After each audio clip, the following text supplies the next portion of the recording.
Whosoever holds this hammer, if he be worthy, shall possess the power of Thor. Bet you can't guess what we're going to talk about.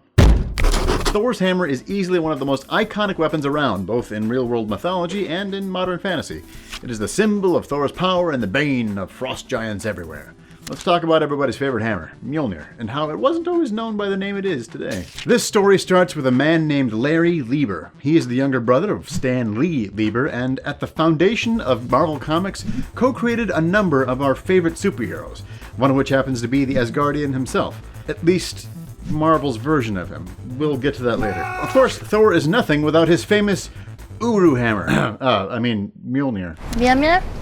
What's Mjolnir? Or what was and would become again Mjolnir. Yep, as Thor was first being born as Marvel's god of thunder, his hammer was given a different name. But why? And where did this name even come from? Well, it turns out good old Lieber made it up himself, and by his own explanation, he chose the name because it was short? And thus easier on the letterer, the person who writes the text in the speech bubbles in comics. Because we all know that having a simple name is much more important than having an impactful one, right? Though, as it turns out, Uru does actually happen to have some pretty solid Thor-like meanings, most originating from Sanskrit, such as great and large. So it's got that going for it. This invented name was then first used in Journey into Mystery number 83, printed in the summer of 1962, of which Larry Lieber is the sole author. Uru hammer even stuck around for a few issues, as Roy Thomas, then writer and editor for Marvel, had to find a way to work this second name into Thor's legend. You see, originally, to Thomas's understanding, Uru must have been the actual mythological name of the hammer. I mean, why else would Lieber have called it that, right?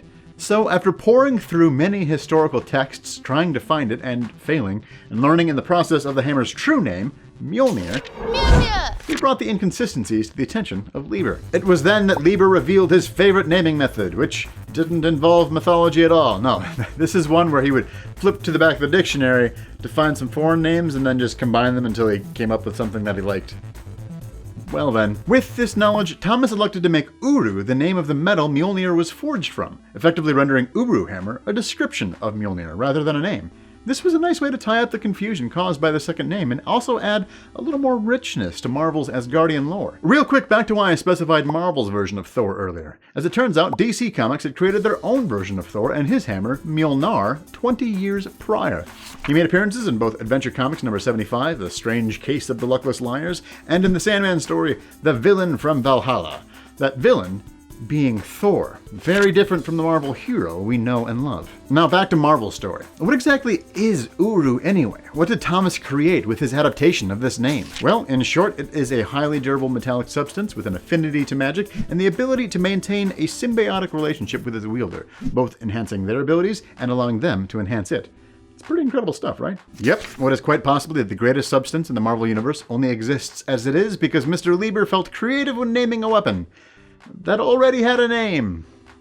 Alright, so I'm curious, what do you think of the Uru hammer? Would you have named Thor's weapon something different like Lieber did, or stuck to the tried and true Nordic mythos?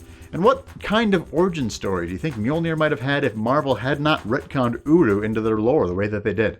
Be sure to let us know in the comments. If you happen to dig this show, go ahead and click on this video right here to check out some more of Alter Ego. And if you're already caught up on Alter Ego but want to see some more of my stuff, you can use this link here to check out my channel. This will take you to my most recent video. If this is your first time with us here at NerdSync, we publish new videos every week, so make sure to slap that subscribe button so you don't miss a thing while we explore the art, history, science, and names behind our favorite comics. Once again, guys, this is DK. Thank you so much for joining us for Alter Ego, and I will see you next time.